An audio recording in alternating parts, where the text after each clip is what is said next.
Jornalismo. Jornal Gente. Bandeirantes. Bom, em meio a todas essas confusões que temos assistido e também aí ao início do novo governo, tem aí uma outra disputa política importantíssima que está se avizinhando, que é a disputa pela presidência do Senado, também a disputa pela presidência da Câmara dos Deputados. No Senado Federal, um personagem novo chegou para causar, né, para fazer acontecer. Trata-se do ex-ministro Rogério Marinho, eleito senador pelo PL do Rio Grande do Norte, e ele agora vai assumir o mandato de senador, mas já na condição também de candidato à presidência do Senado, já ali no primeiro mandato de senador. E é exatamente com o senador Rogério Marinho que conversamos a partir de agora, damos as boas-vindas ao senador, e eu gostaria de saber, senador, do senhor, cumprimentando aí e agradecendo pelo seu tempo, eu gostaria de começar perguntando exatamente isso. O que é que o levou a topar essa parada, que não é fácil, não será fácil, mas tem crescido o apoio à sua candidatura. Muito bom dia.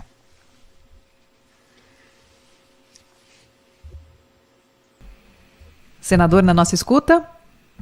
Estamos refazendo a ligação aqui, caiu a ligação telefônica com o senador Rogério Marinho, como disse o Cláudio Humberto, né, eleito pelo Rio Grande do Norte, um dos representantes do Estado que colocou já a sua candidatura à presidência do Senado Federal. Vai disputar a eleição na retomada dos trabalhos do Legislativo. Cláudio, o senador está com a gente de novo.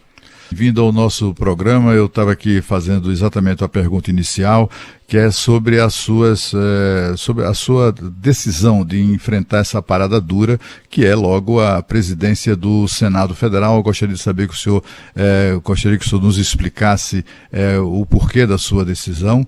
Tem muita gente que chega, né, vai chegando o primeiro mandato ali do Senado, etc., e primeiro se acomoda, vai fazer outras coisas para tomar pulso da situação, para depois então promover voos mais altos. Mas o senhor já chega mesmo ali disputando a presidência da casa. Eu gostaria que o senhor nos explicasse essa sua atitude e como é que estão as chances. O que a gente tem percebido é que tem crescido o apoio à sua candidatura, e como é que eu gostaria de saber se o senhor está otimista em relação a ela. Muito bom dia. Bom dia, Cláudio. Bom dia a todos aqueles que estão acompanhando aí a Bandeirantes, né, a entrevista. Dizer que, para mim, é uma missão, né? Você tem toda a razão, chegar pela primeira vez ao Senado da República, né, uma casa complexa que tem as suas susceptibilidades, particularidades, né? É necessário primeiro entender a casa, compreender o seu funcionamento. Ocorre que nós estamos vivendo um momento atípico, né? Um momento em que há uma transição de governos e há uma instabilidade política muito forte no nosso país. Nós encaramos a nossa candidatura como uma missão sobretudo de buscarmos a normalidade democrática. O Senado da República, que sempre foi uma instituição, né, que de uma forma ou de outra esteve presente nos grandes momentos nacionais como um poder que modera, que articula, que transige, que negocia, que tem sido relevante no cenário nacional, nos últimos anos tem se omitido. E essa missão tem cobrado um preço, inclusive, em relação à fragilização da nossa democracia. Então nós acreditamos que é necessário restabelecer essa envergadura, essa altivez, essa importância que o Senado da República sempre teve. Então essa é a principal motivação da nossa candidatura, que representa um grupo político importante dentro daquela casa. Nós somos membro do maior partido hoje do Senado da República, temos o apoio de 2 outros partidos que fizeram parte, né, da última eleição ao lado do presidente Bolsonaro, e conversamos com diversos senadores de partidos diferentes que, mesmo formalmente não nos apoiando, têm a autonomia de buscar uma opção diferente. Senador Rogério Marinho, bom dia. O Pedro Campos, seja bem-vindo aqui à Rádio Bandeirantes. Muito bom conversar com o senhor nessa manhã, entender um pouco mais desse movimento, né, que o senhor traz para essa disputa que nós teremos para a presidência do Senado Federal. A minha pergunta para o senhor é sobre a sua relação com o ex-presidente Jair Bolsonaro. Ele está meio fora de cena da política, foi para os Estados Unidos. Isso, de alguma forma, prejudica, ajuda a sua candidatura? Qual será a sua relação com o ex-presidente Jair Bolsonaro e qual o impacto, né, que essa distância que o ex-presidente tem hoje da vida política pode ter para a sua candidatura? Olha, eu não tenho como avaliar qual vai ser a distância, se a distância vai influir ou vai positiva ou negativamente. É um fato que eu, até recentemente, fui ministro do Desenvolvimento Regional do governo do presidente Bolsonaro. Ele, por sua escolha e iniciativa, me deu a oportunidade de servir ao Brasil como ministro. Sou grato, reconheço, né, a agenda que ele defende. Grande parte dessa agenda eu também defendo, que é da defesa da livre iniciativa, né, do empreendedorismo, né, de um governo racional, de um governo enxuto, de um governo empreendedor, de um governo que permite que o país possa realizar o seu potencial, né, não tenha dúvida que nós estamos afinados em relação a esse processo. Para o presidente, ele tem deixado essa disputa muito à vontade, né? Nós tivemos uma conversa inicial logo após o término do processo eleitoral, conversamos algumas semanas, mas desde o final do mês de dezembro eu não tenho conversado com o presidente. Liguei para ele, acho que dia 28, né? Desejando a ele um bom ano novo. Ele estava prestes a viajar para o exterior, né? E de lá para cá nós não temos tido mais contato. Eu não tenho dúvida que ele torce pela nossa candidatura, ele avaliza a nossa candidatura. Agora, a nossa candidatura é um movimento de pessoas que, inclusive, não votaram no presidente Bolsonaro, né? Porque é evidente que não se pode ter uma candidatura à presidência do Senado, né, levando-se em consideração apenas esse ou aquele apoio. Nós somos candidatos sobretudo da instituição. O Brasil hoje passa, né, por um processo onde há necessidade de se pacificar o país.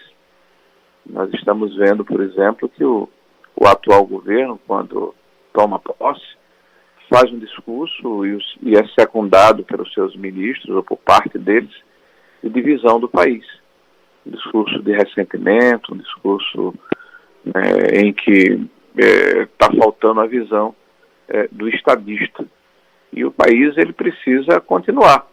A eleição aconteceu, os campos estão delineados, o governo vai fazer a sua parte e a oposição precisa necessariamente fazer a sua. Nós temos que fazer uma oposição propositiva, uma oposição a favor do país, uma oposição que leve em consideração a defesa de um legado, não apenas do governo do presidente Bolsonaro, mas eu diria dos últimos 6 anos, desde que a ex-presidente Dilma foi apiada do poder. Uma série de transformações e mudanças econômicas importantes aconteceram no país para resgatar, né, o desastre, a catástrofe econômica que ele estava mergulhado em função dos equívocos cometidos pelos governos petistas anteriores. Então, nós estamos preocupados de que tudo que foi feito, todo esse legado possa estar em risco. É importante que haja um contraponto, que o Senado esteja atento, que o Legislativo faça a sua parte para impedir eventuais retrocessos. Nós estamos conversando ao vivo no Jornal Gente da Rádio Bandeirantes com o senador Rogério Marinho. Senador, Sônia Blota aqui, um prazer falar com o senhor aqui no Jornal Gente da Rádio Bandeirantes. O que eu gostaria de saber do senhor é que nós tivemos atos lamentáveis de vandalismo em Brasília, nunca antes vistos na nossa história. E apesar disso, senador, há quem critique supostos exageros do Supremo, afastamento de governador eleito, prisões consideradas aí arbitrárias aí por alguns defensores. Eu gostaria de saber a opinião do senhor a respeito disso e quais as providências o Senado Federal estaria inclinado a tomar para apurar até o fim esse episódio. Olha, o instrumento que o Senado detém é uma comissão parlamentar de inquérito que poderá ser instalado caso haja assinaturas, caso haja o fato comprovado, que é evidente que há, né, e o parecer jurídico dando a substância necessária. Agora, Primeiro, se houver uma investigação no Senado, caso ela aconteça, né, não pode ser seletiva, tem que ser ampla, né? Ela não pode, por exemplo, deixar de investigar o fato de que o governo federal tem todo um aparato de inteligência, GSI, ABIN, Polícia Rodoviária Federal, própria Polícia Federal, Forças Armadas, que detém as informações e certamente sabia o que iria acontecer e, eventualmente, a gravidade das ações que foram perpetradas naquele dia. São atos de barbárie, são atos lamentáveis que têm que ser punidos rigorosamente. E todos aqueles que, de alguma forma, contribuíram para que esse processo acontecesse, devem ter as suas responsabilidades imputadas dentro do Estado democrático, com o Estado probatório, com os processos que devem ser instaurados e as culpas eventualmente apuradas e punidas. A minha preocupação, Sônia, é que nós não podemos fazer desse episódio, por pior que ele seja, que reputo novamente, que repudio, que lamento, que não compactuo, uma espécie de biombo para dizer o seguinte: olha, todos os adversários do governo, todos aqueles que não compactuam com a visão de mundo que o atual governo tem, automaticamente são fascistas, terroristas, pessoas que não podem ou não devem participar da vida pública, eventualmente fazendo a crítica. Isso é perigoso, é a generalização. Nós estamos falando aí de pouco mais de 5 mil indivíduos, segundo as projeções que foram divulgadas pela imprensa, que estavam na...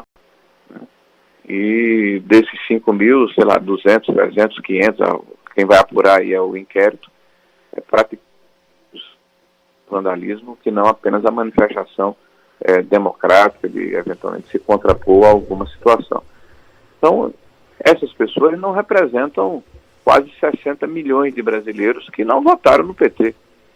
Né? Nós advogamos que a oposição deve ser feita dentro da Constituição, dentro do Estado de Direito, dentro do Parlamento, acompanhando a execução das políticas públicas, né? Fazendo o contraponto saudável, salutar, que fortalece o processo democrático. Então, a generalização, ela é, no mínimo, reprovável, e nós temos que ficar muito atentos. Você fala de atos supostamente excessivos do Supremo Tribunal Federal. Nós vivemos desde março de 2019 um estado de exceção no Brasil. O princípio da justiça é ela ser inerte, ela precisa ser provocada. E na hora em que processos são instalados de ofício, você certamente tira a normalidade do processo jurídico. Então, a falta dessa normalidade pode ser justificada por uma situação de excepcionalidade, mas essa excepcionalidade não pode durar 4 anos. Não pode durar 5 anos, 6 anos, 7 anos, ou uma vida inteira. É importante restabelecermos a normalidade democrática. Esses processos, por exemplo, precisam ser terminados, né? E nós precisamos voltar ao leito originário da Constituição e do Estado Democrático de Direito.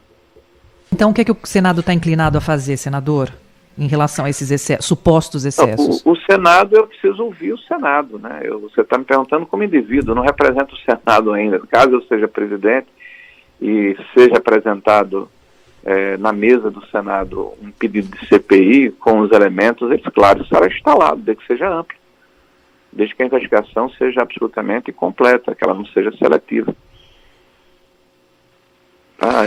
Eu acho que essa é a missão do presidente da casa, ouvir os seus pares e, de acordo com a legislação, aplicá-la. Agora, é evidente que a grande contribuição que o Senado dará para o país é, como instituição, se fortalecer, ter a legitimidade necessária de sentar-se com as demais instituições, e aí eu falo de uma discussão de instituição para instituição, para que nós voltemos à normalidade democrática. Hoje nós estamos vivendo literalmente um estado de exceção, e isso não é bom para o processo democrático.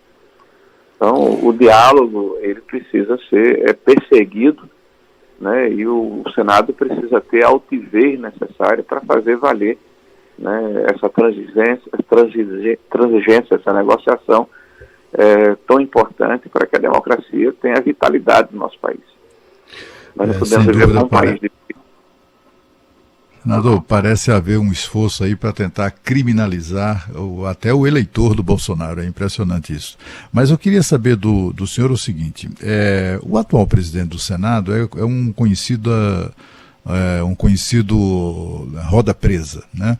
Ele não põe nada para votar, demora demais nas decisões, isso quando decide, né? E também tem uma gaveta que é impressionante, como a quantidade de projetos que o Rodrigo Pacheco mantém na gaveta. Projetos importantíssimos, falamos sobre um deles agora no programa de hoje, que é a questão da maioridade penal, tem outro projeto da questão da saidinha, enfim, coisas que têm a ver com a segurança das pessoas, dos cidadãos, né? E o Pachecão lá mantém aquilo tudo na gaveta. Eu queria saber exatamente isso, né? Queria que o senhor fizesse uma apreciação sobre isso, qual será a sua conduta com relação... Porque o Pacheco também tem muitos ciúmes do Arthur Lira, né? Então qualquer projeto de iniciativa do Arthur Lira ou da Câmara, ele acaba engavetando até para, né, baixar a bola do presidente da Câmara. Eu queria saber qual será a sua atitude em relação a isso, a esse tipo de comportamento, né? Por mais que seja o Senado a casa da ponderação, né? Ou a casa ali da sensatez, mas de qualquer maneira eu gostaria de saber qual a sua atitude. E também, se o senhor puder fazer, não sei se gostaria de fazer qualquer avaliação sobre isso, mas o Rodrigo Pacheco, ele é acusado de trair quem o apoia, né? O ex-presidente Michel Temer fez dele presidente, agiu para que ele fosse o presidente da CCJ, e ele traiu Michel Temer naquele processo que quase custou o mandato do então presidente. Ele foi eleito presidente do Senado com o apoio de Bolsonaro, depois deu uma banana para o Bolsonaro, e eu queria saber se esse tipo de atitude do Rodrigo Pacheco também conspira contra a reeleição dele, se o senhor quiser fazer um comentário sobre isso, mas o mais importante é a questão da gaveta alentada lá do presidente do Senado. Olha, Claudio, você tocou num ponto importante, que é essa questão da produção e da qualidade do trabalho legislativo. Eu fico até um pouco preocupado, porque raramente você escuta, você lê, né, a respeito do que ocorreu em 2022. Em 2022, a principal comissão da Casa, que é a Comissão de Constituição e Justiça, funcionou 5 vezes.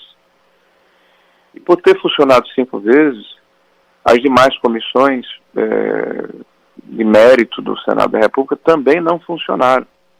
Então nós pagamos um Senado caro para ter uma qualidade no trabalho legislativo. E não por culpa dos senadores, mas por omissão da sua presidência. Quando a Comissão de Constituição e Justiça não funciona, não é dado o que nós chamamos da constitucionalidade, do carimbo, do aprovo, para que os projetos que tramitam na Casa possam ter seguimento nas comissões subsequentes. Na hora de haver a votação por pressão, por conveniência, por necessidade, esses processos eles são avocados para o plenário do Senado da República, e os pareceres são dados literalmente nas coxas. Então são projetos em que não há discussão, não há depuração, não há maturação, não há participação dos senhores senadores no sentido de melhorarem o projeto, de opinarem, de, enfim, exercerem na plenitude a sua prerrogativa de senador da República. Nós achamos que ninguém pode administrar uma casa de pares como se fosse dono daquela casa. Há uma necessidade de se consultar os demais senadores e o colégio de líderes. Agora, é evidente que projetos importantes que já estão na casa há algum tempo, que já passaram na Câmara Federal, o Senado precisa necessariamente fazer o seu papel de revisor.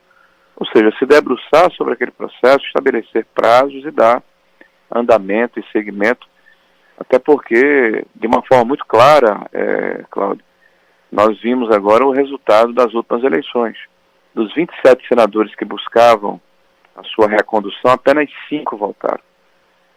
E dos 22 que permaneceram, um foi governador, outra vice-governador, e 20 ou não lograram êxito na candidatura, foram derrotados, ou sequer tiveram condição de serem candidatos. Então é evidente que o Senado, como instituição, perdeu ressonância, perdeu relevância junto à sociedade, independente do espectro ideológico. relação a Rodrigo, eu não vou fazer juízo de valor, né, porque eu acho que não seria elegante da minha parte. Eu acho que Rodrigo é uma pessoa cordata, é uma pessoa educada, mas ele foi omisso numa série de situações importantes, onde o seu peso, a sua posição, o seu tamanho, a envergadura do Senado da República poderia ter feito diferença a favor da normalidade democrática que nós buscamos. Senador, das duas últimas grandes reformas que nós tivemos, que passaram pelo Legislativo, a trabalhista o senhor foi o relator e na previdenciária o senhor teve um papel de articulação, né? Na época estava ligado lá ao Ministério da Economia, trabalhou bastante pela aprovação da reforma da Previdência. Uma no governo Michel Temer, outra no governo Jair Bolsonaro. O senhor é um especialista em reforma. Conta pra gente se essa previsão do Haddad aí de que vai passar a reforma tributária no primeiro semestre pode ser levada a sério ou não? Todo governo, quando inicia, ele tem apoio político, tem aí gordura para queimar, como se diz, né? Se realmente o governo do PT vai apresentar um projeto robusto de reforma tributária e se debruçar, vai ter o apoio da grande maioria da casa, inclusive o nosso. Nós acreditamos que há uma necessidade, sim, né, de se melhorar o sistema tributário brasileiro, que é um verdadeiro lodossal. Agora, vamos aguardar qual é a proposta que o governo vai apresentar, né? Se de fato vai ser uma proposta que vai melhorar a situação tributária do país ou vai deixá-lo ainda mais confusa, né? Então, nesse caso, Pedro, não tenha dúvida, como em outras ações que porventura queiram implementar, se forem ações benéficas, favoráveis ao povo brasileiro, vai contar com o apoio de todos. Mas se forem ações de retrocesso, né, se forem ações que atentem contra um legado que pertence ao Estado brasileiro por questões ideológicas ou de revisão histórica, né, que é típico do Partido dos Trabalhadores, aí nós vamos estar lá vigilantes para que isso não ocorra. Senador, além da reforma tributária, que o Pedro bem lembrou, quais as outras principais pautas que o senhor considera que são urgentes para o Brasil? Sônia, na minha visão hoje, em função do que li, do que eu vi, né, do que foi dito pelo governo, a principal pauta é evitar retrocesso. Nós temos, nos últimos 6 anos, um árduo trabalho feito para recolocar o Brasil nos trilhos do desenvolvimento econômico, né? E isso custou sangue, suor e lágrimas, literalmente, ao país.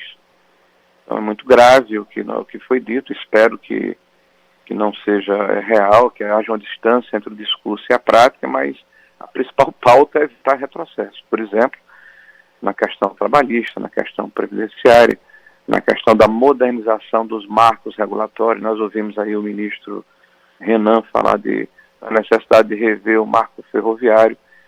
O Brasil, por exemplo, há 170 anos de ferrovias, tem 30 mil quilômetros de ferrovia. Com o marco ferroviário já tem mais de 23 mil quilômetros de ferrovia contratados. E o governo que entra fala em rever o marco que está dando certo. O marco do saneamento, né, nós tivemos um aumento de 1000% em investimentos em saneamento, em tratamento de esgoto no país, com o advento do marco de saneamento. Nós estamos assistindo aí na primeira medida provisória do governo de readequação da máquina, a mudança, por exemplo, de atribuições ou de ação da Agência Nacional das Águas na questão da normatização, né, e na regulação do saneamento brasileiro. São retrocessos que nós não podemos permitir, sob pena de prejudicarmos fortemente a economia do país. Senador Rogério Marinho, muito obrigado pela entrevista aqui ao vivo para o Jornal Gente da Rádio Bandeirantes nessa manhã. Sucesso aí para o senhor, sorte. Voltaremos a manter contato e falar ao longo do mandato aqui na nossa programação. Um abraço. Obrigado, Cláudio, Sônia, Pedro. Obrigada, senador. Um abraço. Boa sorte, senador.